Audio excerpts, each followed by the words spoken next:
Pagi cerah di pemancingan, Dharma Mina. Kabut tipis masih melayang di atas permukaan kolam. Ember-ember biru berjajar, bangku kayu dibersihkan dan suara air mengalir dari selang pengisian kolam.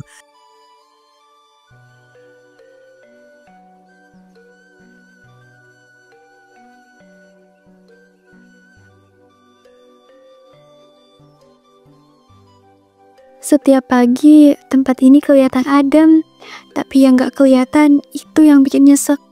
Tiap ember yang ditimbang itu gak pernah benar-benar 1 kilo. Bos sih bilangnya 1 kilo, padahal paling banter 7 ons.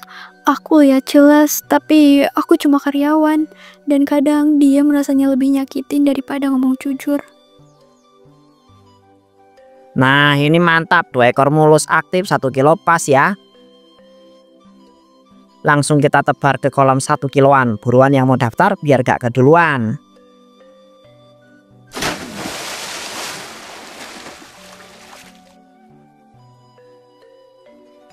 Saya pak, tapi boleh nanya nggak? Soalnya kemarin saya dapat 2 ekor kecil. Saya ngerti, mancing itu soal hoki, tapi kan katanya yang ditebar 1 kilo. Saya mulai mikir deh, ini tuh saya yang apes terus atau emang timbangannya yang aneh? Wah Mbak Rahma, saya paham maksudnya, tapi ikan itu hidup loh, beda-beda ukurannya. Kadang yang berat malah lari ke dasar, yang kecil duluan nyangkut. Kalau Mbak dapat yang kecil ya emang nasib aja. Saya timbang pakai alat digital ya. Ya nggak mungkin salah sih. Maaf ya mbak, saya juga kadang mikir gitu. Bos yang nimbang terus langsung diceburin ke kolam. Kita nggak tahu persis isinya. Saya juga suka heran kenapa banyak yang komplain belakangan ini. Saya 2 kilo pak, tapi jujur aja nih ya, saya udah 3 kali main di sini. Hasilnya sama, dapat 4 ekor kecil. Saya paham ini bukan pasar ikan, tapi kalau ditebar 2 kilo, masa yang dapat beratnya selalu kurang dari 1,5? Bang, saya itu udah lama dagang begini, mana pernah nipu. Saya itu nggak rawat sendiri. Saya itu nggak ngerawat sendiri tuh ikannya. Kalau soal berat itu tergantung tangan Tuhan juga. Kadang dapat besar, kadang kecil. Rezeki itu misteri bang. Iya pak, tapi misterinya kok konsisten banget ya? Bukan saya aja yang ngalamin, banyak yang bilang hal yang sama. Ikan yang ditebar katanya 1 kilo, tapi nggak ada tuh yang dapat lebih dari 600-700 gram. Bahkan ada yang pulang cuma bawa 1 ekor kecil. Saya juga dengar banyak omongan warga. Gak enak hati sih, tapi bener juga. Saya sering dapat hasil minim, padahal bayar buat 2 kiloan. Dan bukan saya doang, kayaknya emang ada yang gak beres Dharma. Patur Muji, saya itu dagang pakai hati. Saya itu nggak akan curang. Ikan itu lincah, bisa aja yang gede nyangkut ke orang lain. Saya itu nggak bisa jamin siapa yang dapat apa, tapi saya jamin timbangannya nggak pernah bohong. Timbangan mungkin nggak bohong, tapi yang megang siapa? Aku lihat sendiri. Kadang timbangan dipencet dikit pas angkanya belum nyampe. Tapi aku siapa? Aku cuma anak lulusan SMA yang kerja buat bayar kontrakan. Saya paham pak, tapi kalau semua pelanggan bilang hal sama, apa ya semuanya salah? Atau justru emang ada sistem yang bikin orang rugi pelan-pelan? Gak ada yang bisa buktikan, tapi perasaan itu gak akan pernah bohong. Saya nggak nyalahin siapa-siapa pak, tapi tiap kali saya mancing di sini pulangnya saya ngerasa bodoh. Bayar mahal, dapatnya dikit.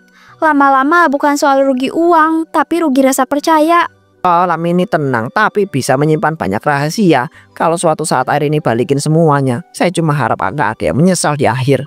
Sudahlah, yang nggak puas, silahkan cari kolam yang lain saja. Saya sudah capek dengar tuduhan. Kalian tinggal mancing, saya yang urus air, ikan, makanan. Gak gampang tahu. 2 jam kemudian.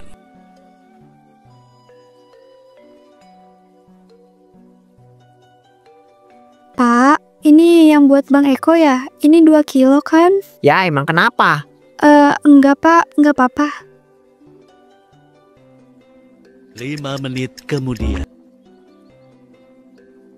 Mai, kamu tahu kan semua ini bukan soal berat ikan, tapi soal ringan atau beratnya nurani. Dan saya itu rasa kamu itu terlalu lama diam. Saya juga dulu diem, tapi sekarang rasanya kalau saya diem terus, saya ikut jahat. Saya cuma pengen tempat ini jadi jujur, gak lebih gak kurang. Kita semua pengen mancing, bukan ditipu. Dan kadang kejujuran itu harus dimulai dari keberanian kecil.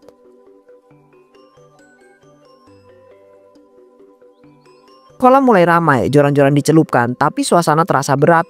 Di balik suara kali yang nyemplung, Obrolan warga semakin lirih tapi tajam. Aku bukannya cari ribut, tapi makin kesini makin banyak yang aku dengar. Dan anehnya ceritanya mirip semua. Dapat 2 ekor kecil, 3 ekor ringan. Udah beda tangan, beda waktu, tapi kok keluhannya sama semua. Gue juga gitu, awalnya mikir mungkin emang lagi apes, tapi tiap minggu apes terus. Lah masa apes bareng-bareng? Ini mah bukan soal hoki, tapi soal akal-akalan, apalagi bosnya yang megang timbangannya sendiri. Mbak, saya berani sumpah. Saya tuh tiap hari lihat semuanya dari dekat.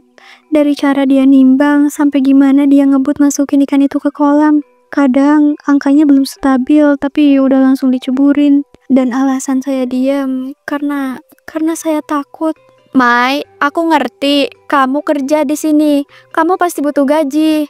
Tapi kamu juga punya hati kan? Tiap hari orang yang dapat ikan enteng itu pulangnya sambil ngedumel. Dan kamu lihat semua itu kan? Terus kamu masih bisa tidur nyenyak? Enggak, Mbak. Justru karena itu tidur saya selalu gelisah. Saya coba ngeluarin suara, tapi nggak pernah keluar. Kayak ada beban di tenggorokan, kayak dosa yang tiap hari nambah, tapi nggak bisa saya berhentiin. Maya, jangan ngobrol terus, ambil ember yang 2 kilo itu. Masukin ke kolam kiloan 3, itu buat Mas Haris, pelanggan baru. Iya, Pak. Lihat deh, tiap kali ada yang nanya berat, jawabannya pasti muter. Kadang nyalahin ikan, kadang nyalahin pelanggan, tapi ya nggak pernah mau buka timbangan buat dicek bareng. Gak transparan, itu tandanya emang ada yang disembunyikan. Kalau nggak ada yang berani lapor, ya dia akan main terus di air keruh. Kita perlu bukti nyata, Mai. Kamu tahu nggak dia pakai timbangan jenis apa? Timbangan digital biasa, Mbak. Tapi dia sering pencet tombol reset sambil pura-pura bersihin layar. Jadi berat awal kadang udah minus. Nggak banyak sih. Tapi kalau dikali bisa 10 ember sehari. Kalian ini ngobrolin apa sih? Kalau mancing ya mancing, nggak usah bikin gosip murahan. Saya itu dagang pakai hati ya, udah puluhan tahun di sini. Baru sekarang ada yang songong nuduh macem-macem. Kami nggak nuduh, Pak. Kami nanya. Bedanya tipis tapi penting. Kalau Bapak nggak ngerasa salah, kenapa gusar? Kami cuma pengen yakin uang yang kami keluarin itu setimpal. Karena kalian nuduh tanpa bukti, saya ngurus tempat ini dari pagi sampai malam. Saya yang beliin pakan, saya yang isi air, saya yang nimbang. Kalau saya itu salah, ya kalian tinggal pergi aja. Nggak usah ngajarin saya dagang. Tapi nggak semua orang bisa pergi, Pak. Ada yang butuh tempat ini, tapi juga butuh kejujuran. Saya diam bukan berarti saya setuju. Saya diam karena saya takut. Tapi sekarang saya mulai takut sama diri saya sendiri. Dan saya juga udah capek pura-pura gak tahu. Minggu depan saya bakal bawa timbangan sendiri. Kalau beda saya lapor ke Pak RW. Udah cukup kita itu dibikin bingung sama rezeki misterius yang ternyata akal-akalan. Kalau timbangan cuma dimiliki satu orang, maka kejujuran harus dimiliki semua orang. Tapi kalau semua orang diam, yang curang akan terus jadi raja.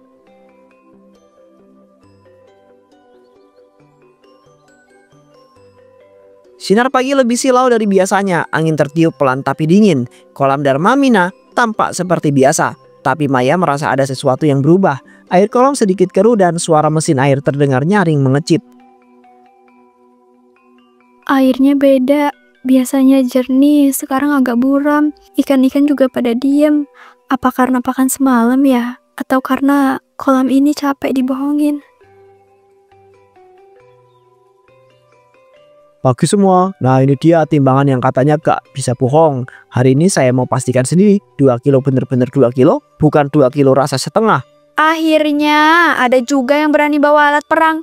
Udah lama ngerasa dibohongin, tapi nggak ada yang berani buktiin. Makasih Bang, hari ini semuanya harus jelas.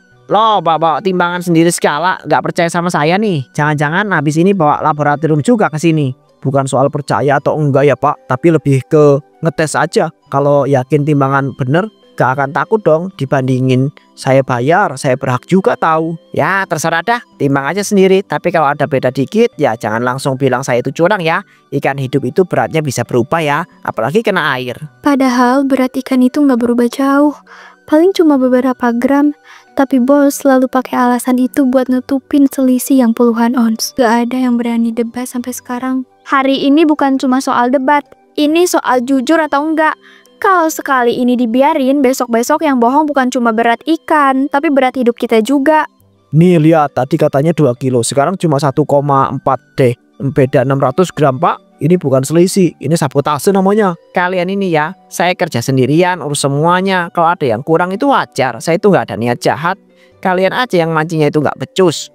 Dharma, air ini makin keruh. Mesin lo bunyi terus. Dari tadi pagi kayaknya udah gak kuat narik. Hati-hati, ntar mogok tengah malam. Susah memanggil tukang sekarang. Mesin tua itu masih kuat. Gua tahu betul. Udah gua bongkar 5 kali. Kalau rusak ya gua benerin sendiri. Gak usah banyak nasihat.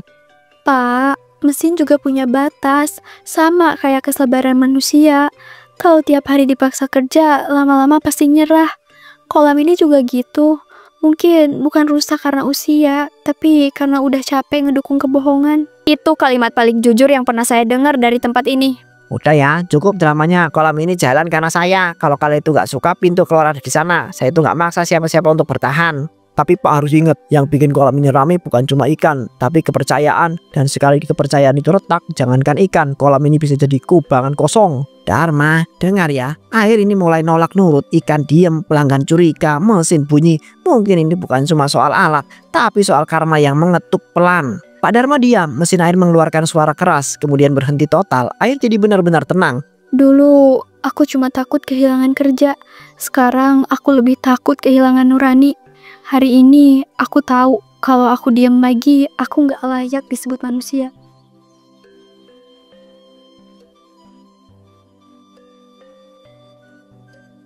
Malam datang lebih cepat daripada biasanya. Langit mendung menggantung. Kolam Dharma Mina tampak suram. Airnya mulai keruh kehijauan. Mesin air rusak total. Tak lagi terdengung. Beberapa ikan terlihat mengambang lemas, sebagian mati.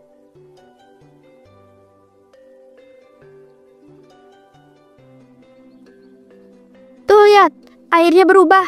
Ini bukan kolam biasa lagi. Ikan gak ada yang berumpan. Bahkan yang ditebar tadi pagi udah ngambang. Airnya bau kayak lendir. Ini kolam udah kena sesuatu. Bukan cuma soal mesin rusak, tapi kolamnya nolak dipakai lagi. Mungkin ini balasan. Dulu air ini bening, jernih dan sejuk. Tapi sekarang kayak nyimpen dendam. Dan aku ikut andil bikin dia begini. Apalagi sih ikan mati ya? Ya wajar. Namanya juga alam, gak usah lebay. Mesin rusak makan kurang. Ya efeknya begini. Mau menyalahkan saya lagi? Kami nggak lebay, Pak. Tapi kami juga nggak buta. Ini bukan pertama kalinya ikan mati. Tapi baru sekarang airnya sampai begini. Ada yang salah. Dan Bapak tahu itu. Kalau masih mau pura-pura ya silahkan. Tapi kami itu gak mau lagi ikut jadi korban. Dulu kami itu diem karena takut. Sekarang kami itu marah karena udah cukup. Pak, saya juga udah cukup jadi saksi bisu, cukup jadi kaki buat kebohongan. Saya tahu berat timbangan sengaja dikurangin, saya lihat sendiri tiap hari. Saya diam, tapi saya nggak bodoh. Maya, kamu itu ngomong apa? Kamu makan dari sini, kamu kerja dari saya, dan kamu itu nuduh saya curang. Iya, saya makan dari sini.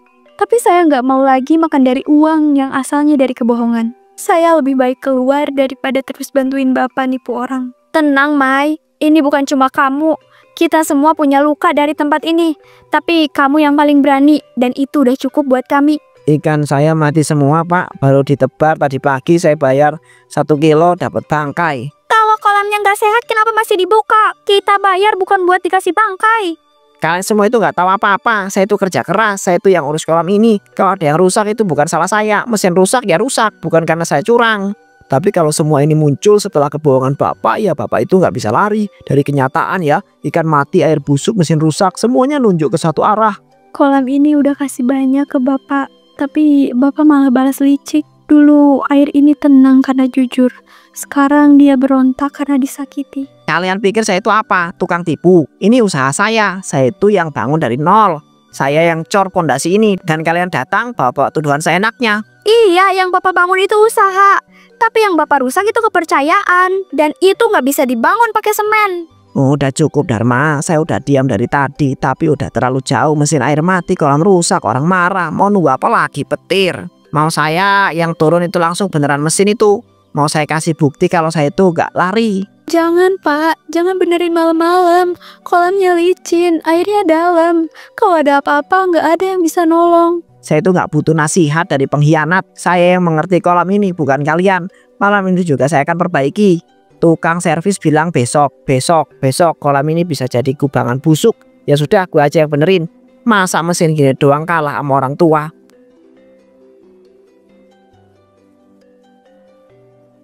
Woi Maya, mana itu kunci pasnya yang panjang? Tadi taruh mana? Udah saya taruh di belakang mesin, Pak. Tapi Pak, beneran gak mau tunggu besok aja. Ini udah gelap, Pak, licin. Dan air kolam juga lagi kotor. Udah, gak usah ngatur.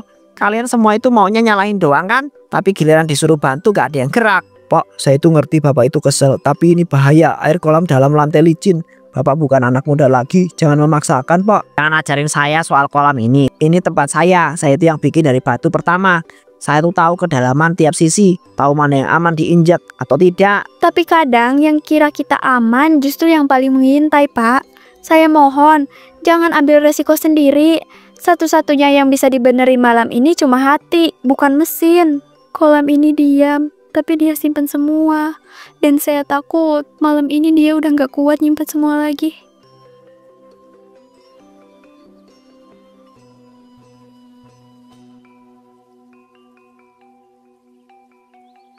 Pak Dharma mutar baut besar, seketika kakinya terpleset, tangannya tak sempat bertahan. Dia jatuh ke belakang langsung ke dalam kolam. Pak Dharma! Cepet, senturin Maya, cepet.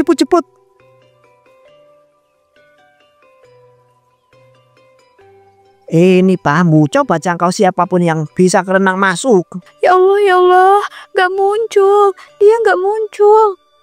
Tadi kita udah cegah, kita udah bilang. Tapi dia tetap keras kepala. Gelap, kolamnya dalam, gak ada apa-apa di bawah. Saya pernah bantu dia curang. Saya pernah angkat ember-ember berisi dusta. Tapi malam ini, kolam yang dia injak bukan cuma air, tapi semua beban dosa yang dia tinggalkan.